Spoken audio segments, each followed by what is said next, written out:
Bom dia, moçada! Tudo bem com vocês? Aqui quem vos fala é o professor Eugênio Bastos, canal Geogênio, a serviço dos alunos que gostam de estudar e passar em concursos. Moçada, vamos fortalecer o canal, se inscrevam no canal, dê aquele like, compartilhe o vídeo e ajude o professor Eugênio Bastos a democratizar o ensino da geografia. Moçada, no nosso encontro de hoje, iremos falar sobre um tema de grande relevância: a diversificação da matriz elétrica brasileira, uma vez que o Brasil ainda está sofrendo os efeitos da crise climática que afetou os principais reservatórios das usinas hidrelétricas existentes no centro-sul e nordeste do país. Sendo assim, esse tema poderá ser abordado nas provas de vestibulares que vocês irão realizar no final de 2021, início de 2022 e até mesmo nos próximos anos, uma vez que esse tema poderá ser cobrado ainda durante algum período.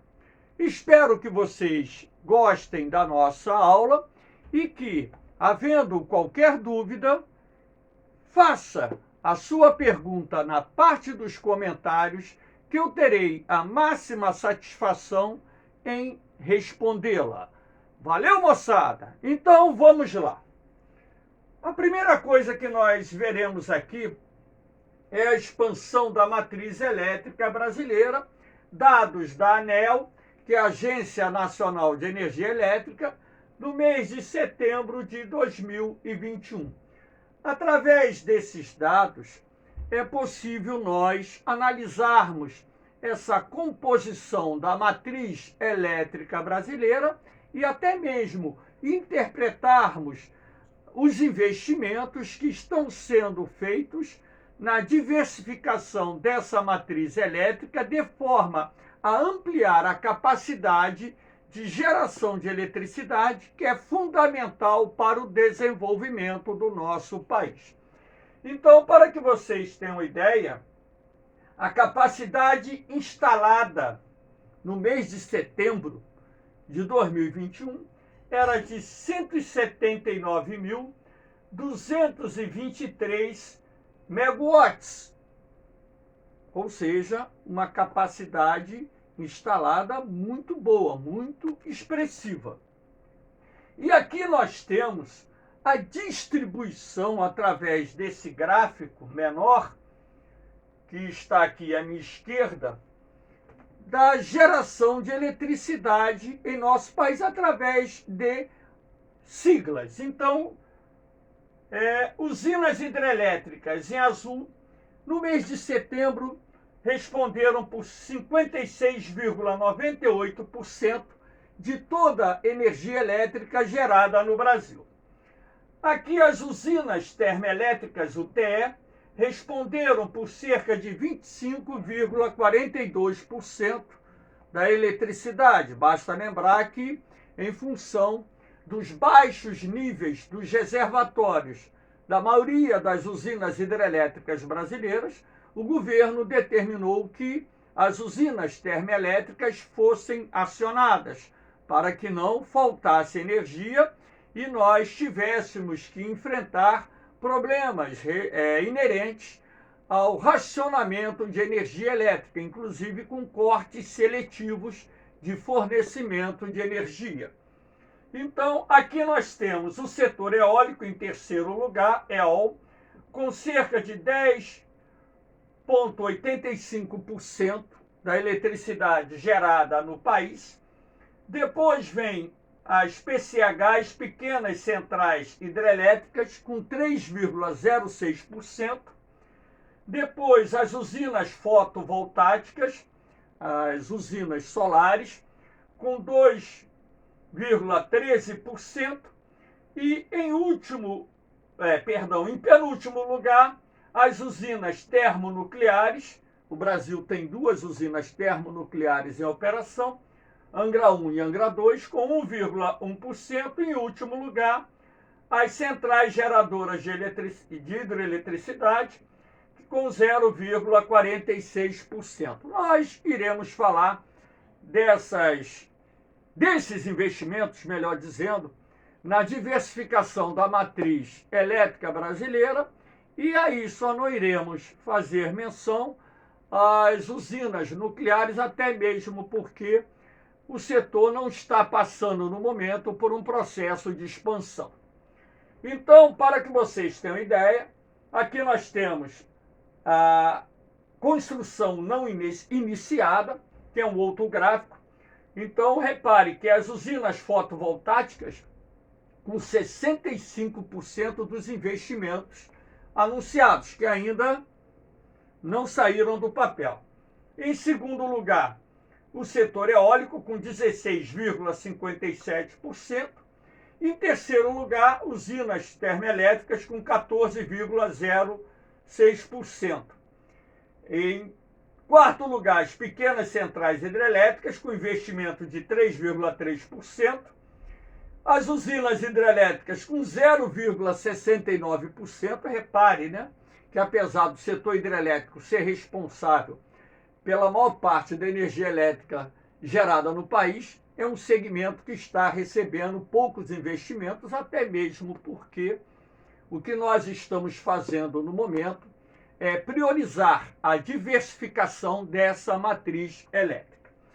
E as centrais geradoras de eletricidade ou hidroeletricidade, com 0,01%. Aqui nós temos um outro gráfico para mostrar a vocês as usinas em construção, os investimentos no setor eólico, com 42,92%. Em segundo lugar, as usinas fotovoltaicas, com 22,65%. Em terceiro lugar, vem aqui as usinas termoelétricas, com 21,01%. E aqui nós já aparecemos, né, citado os investimentos em usinas termonucleares, 9,77%, vinculado à retomada das obras da usina de Angra 3. E, em quinto lugar, vem as pequenas centrais hidrelétricas, com 2,57%, as usinas hidrelétricas, com 1,03%, e as centrais geradoras de hidroeletricidade, com 0,06%. Então, vamos analisar agora cada um desses segmentos.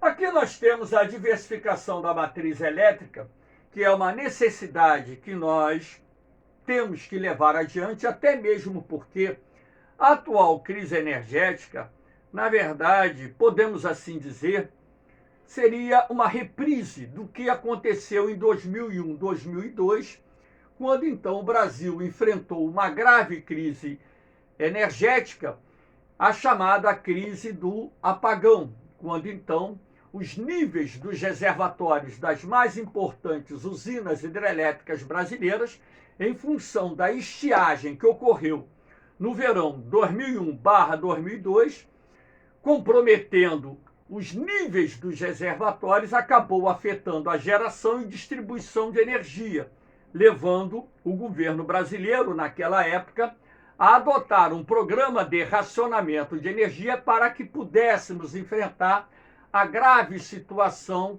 que vivíamos naquele momento. Então, em função dessa crise do apagão, o governo brasileiro ele desenvolveu uma política de diversificação da matriz elétrica, de forma a evitar no futuro uma nova crise energética que pudesse não só prejudicar a economia, como a sociedade. Sendo assim, muitos investimentos passaram a ser feitos nessa diversificação da matriz elétrica brasileira. Aqui nós temos esse gráfico que fala sobre a composição da matriz elétrica em 2021, no mês de setembro. Eu chamo a atenção de vocês porque, no momento, em função do comprometimento dos níveis dos reservatórios de boa parte das mais importantes usinas hidrelétricas brasileiras, esse comprometimento, ou seja, os níveis desses reservatórios se encontram bem baixos, a participação do setor hidrelétrico estava em 57%. Está mais ou menos ainda nesse patamar. Isso não quer dizer que numa situação de normalidade o setor hidrelétrico responda somente por 57%, não. Mais de 60%. Então, é o espirro diurno. Então, na verdade, essa redução da participação do setor hidrelétrico na matriz elétrica brasileira em 2021 se deve ao comprometimento dos níveis dos reservatórios. Aqui, em segundo lugar, aparecem as usinas termoelétricas com 25% aproximadamente, lembrando que, em função dos níveis dos reservatórios das nossas usinas hidrelétricas, pelo menos da grande maioria das usinas hidrelétricas estarem comprometidos, o governo determinou o acionamento das usinas termoelétricas, aumentando assim a sua participação na geração de eletricidade.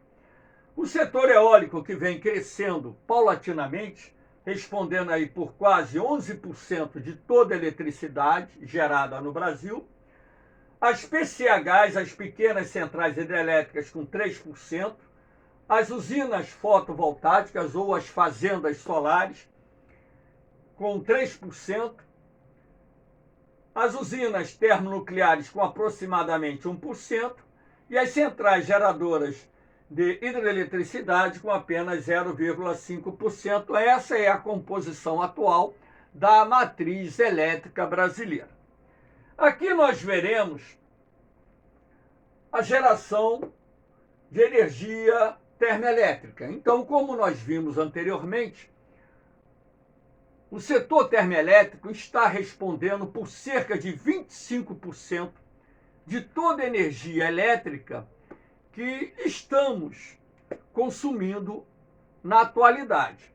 Sendo assim, o setor termoelétrico tem uma participação que pode ser considerada expressiva da matriz elétrica brasileira e aparece como uma alternativa ao suprimento de energia em momentos de crise do setor hidrelétrico.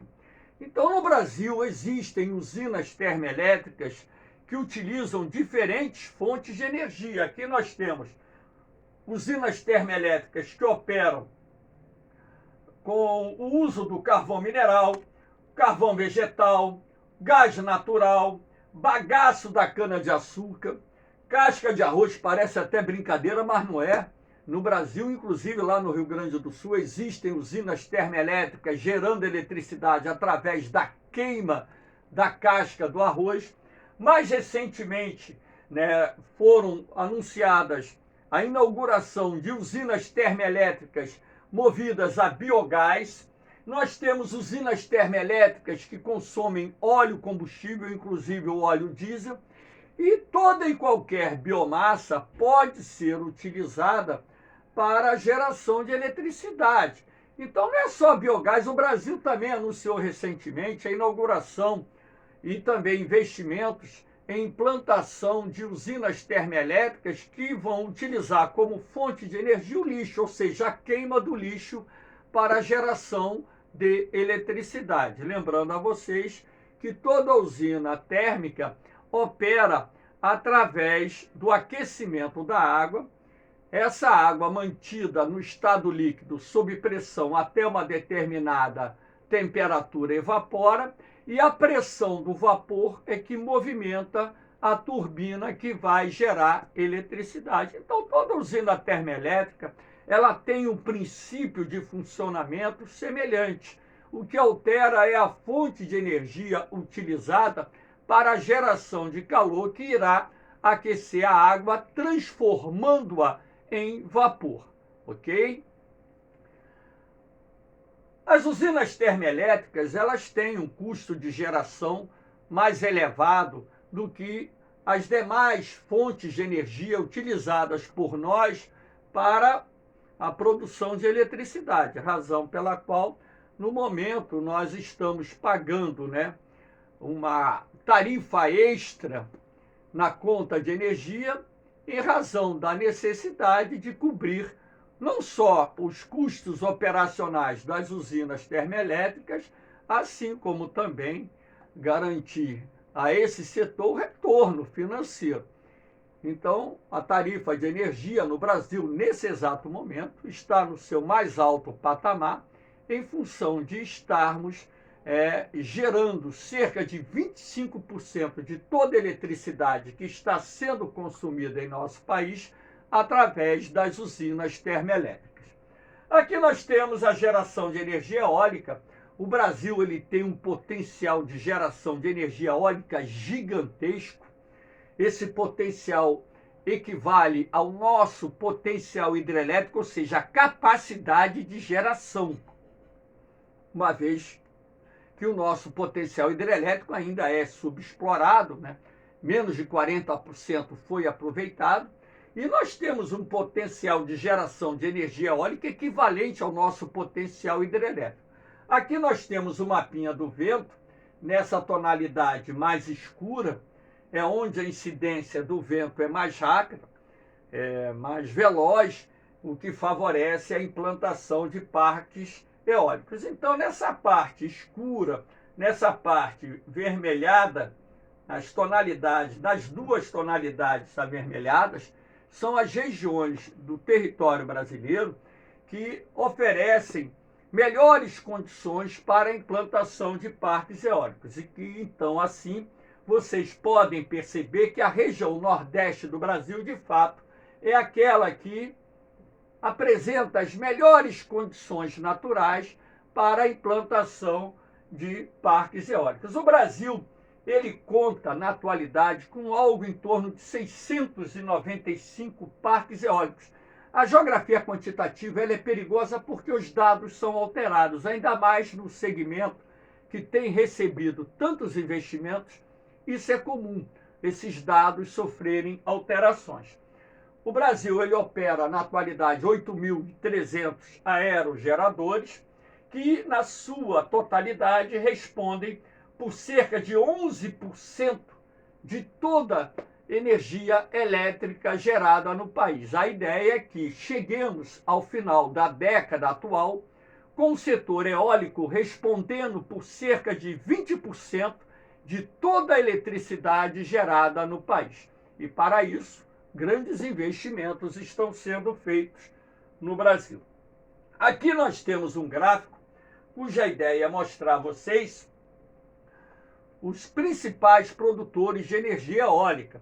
Esses dados também, eles mudam de tempos em tempos, até mesmo porque, na medida em que as obras vão sendo inauguradas, não só aquelas que correspondem à implantação de novos parques eólicos, assim como aquelas que se referem à ampliação dos parques eólicos existentes, então a capacidade de geração por unidade da federação ela vai se alterando. Há um tempo atrás, Bahia havia ultrapassado o Rio Grande do Norte e passou a ser o maior produtor de energia eólica. Posteriormente, o Rio Grande do Norte ultrapassou novamente e passou a ser, mais uma vez, o maior produtor de energia eólica. Então, repare que a produção do Rio Grande do Norte e da Bahia, que inclusive são os dois estados onde ocorrem o maior volume de investimentos no setor, a produção é muito próxima.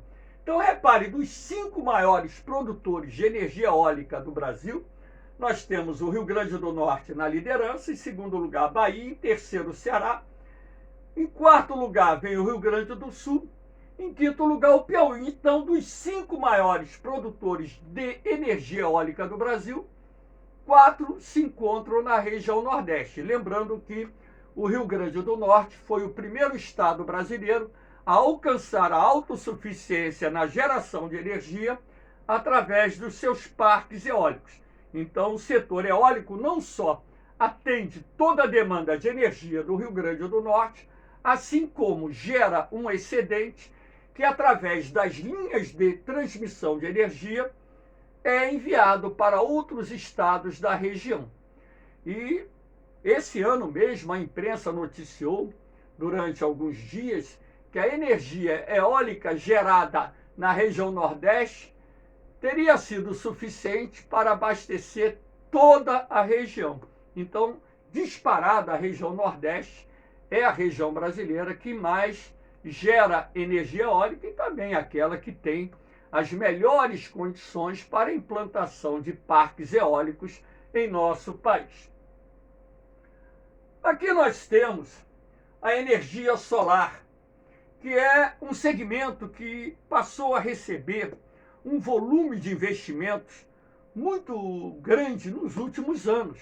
Então, por esse próprio gráfico, você pode perceber que de 2017 para cá, os investimentos no setor solar aumentaram de forma substancial, não só na geração centralizada, como na geração distribuída. Ah, professor, qual é a diferença da geração centralizada para a geração distribuída? Ora, a geração centralizada é aquela que se estabelece nas fazendas solares, nos parques solares, nas usinas fotovoltaicas, como nós podemos chamar essas áreas geradoras de eletricidade. Enquanto que a geração distribuída é aquela geração de pequena escala que se estabelece num domicílio, num estabelecimento comercial, ou em qualquer outras pequenas unidades. Então, tanto na geração centralizada como na geração distribuída, vocês podem perceber, através desse gráfico, que houve uma expansão significativa na capacidade instalada de geração de energia solar. Então, o setor ele responde, na atualidade, por cerca de 2,5% de toda a energia elétrica produzida no país. E a previsão é que cheguemos, no final dessa década, com o setor respondendo por cerca de 5 ou mais por cento da energia solar gerada no Brasil, ou, perdão, da energia elétrica gerada no Brasil. Isso significa que o nosso país passou a receber um montante de investimentos nesse segmento bastante expressivos e, dessa forma, o Brasil ele vai se consolidando no cenário internacional como um país que tem uma matriz elétrica muito limpa, né? Cerca de 80% de toda a eletricidade gerada no Brasil provém de fontes de energia limpas e, melhor dizendo, inclusive renováveis, o que é o melhor de tudo isso aí. Então, o setor solar, ele responde atualmente por cerca de 10 gigawatts de energia gerada no Brasil. O setor eólico, ele responde por aproximadamente 19 gigawatts. Então, é quase o dobro, né, da capacidade. E aqui nós temos um mapinha do Brasil, onde a ideia é mostrar a vocês o cinturão solar, que está contornado aqui por essa linha amarela, que corresponde à melhor área do território brasileiro para a instalação de fazendas solares ou usinas fotovoltaicas. Por quê? É a área do território brasileiro com menor cobertura de nuvens. Sendo assim, né, esse setor tem recebido grandes investimentos. O Nordeste, mais uma vez, se destaca como sendo a região do território brasileiro mais propícia à instalação das usinas fotovoltaicas ou das fazendas solares, como queiram assim chamar. E sendo assim, né, nós temos aí o Brasil como o país que detém o maior potencial de geração de energia solar do mundo.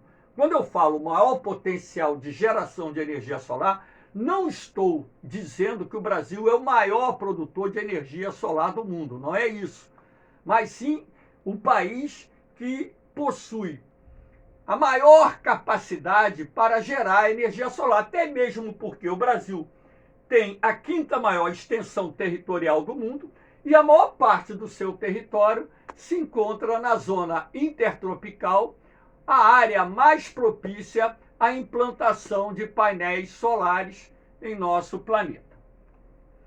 Aqui nós temos as PCH, as pequenas centrais hidrelétricas, que somadas são responsáveis por cerca de 3% de toda a energia elétrica gerada no Brasil. Então, as PCHs, né, são usinas hidrelétricas de pequeno porte, cuja capacidade de geração varia de 5 até 30 megawatts. Sendo assim, o Brasil ele possui, na atualidade, cerca de 542 PCHs, ou seja, pequenas centrais hidrelétricas. Esse segmento cresceu muito a partir da década de 2000, em razão da necessidade de nós ampliarmos a capacidade de geração de energia elétrica para enfrentarmos a chamada crise do apagão e também para enfrentarmos no futuro eventuais crises no suprimento de energia elétrica. Essas pequenas centrais hidrelétricas, elas têm algumas vantagens, né? Primeiro é o tempo de construção, que é relativamente pequeno em comparação a uma grande central hidrelétrica. Uma PCH normalmente leva menos de 2 anos e meio para ser construída. O volume de investimento normalmente é baixo. O impacto ambiental, a área alagada também, como vocês podem ver aqui, o laguinho do reservatório é pequeno. Então existem várias vantagens, né? E o custo de geração, em função do menor volume de investimento por quilowatt, fica mais baixo, o que torna esse segmento também bastante competitivo. As PCHs respondem por cerca de 3% de toda a energia elétrica gerada no Brasil. Aqui nós temos um outro segmento. Travou aqui. Espera aí. Só um minuto que deu uma travada aqui.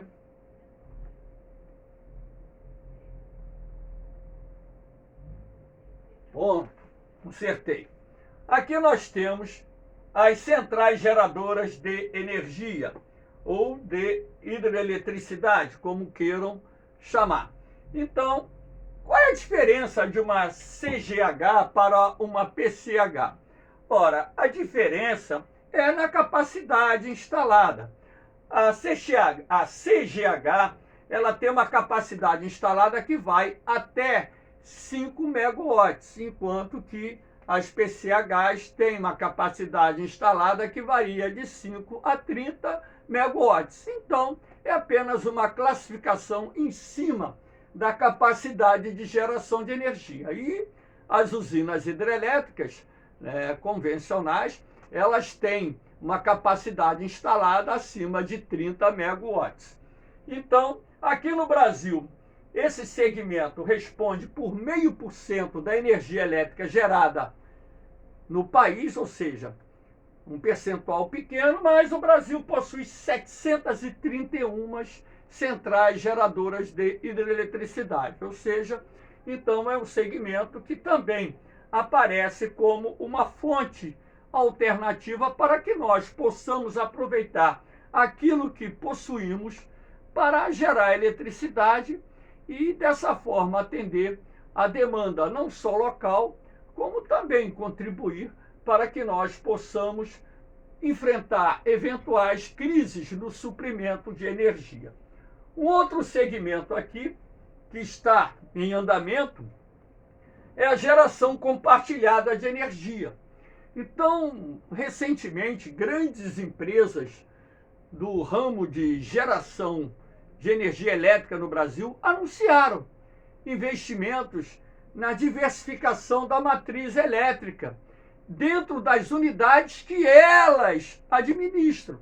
Então, por exemplo, aqui nessa imagem superior você pode ver os painéis solares coexistindo com as torres de geração de energia eólica, ou seja, os aerogeradores.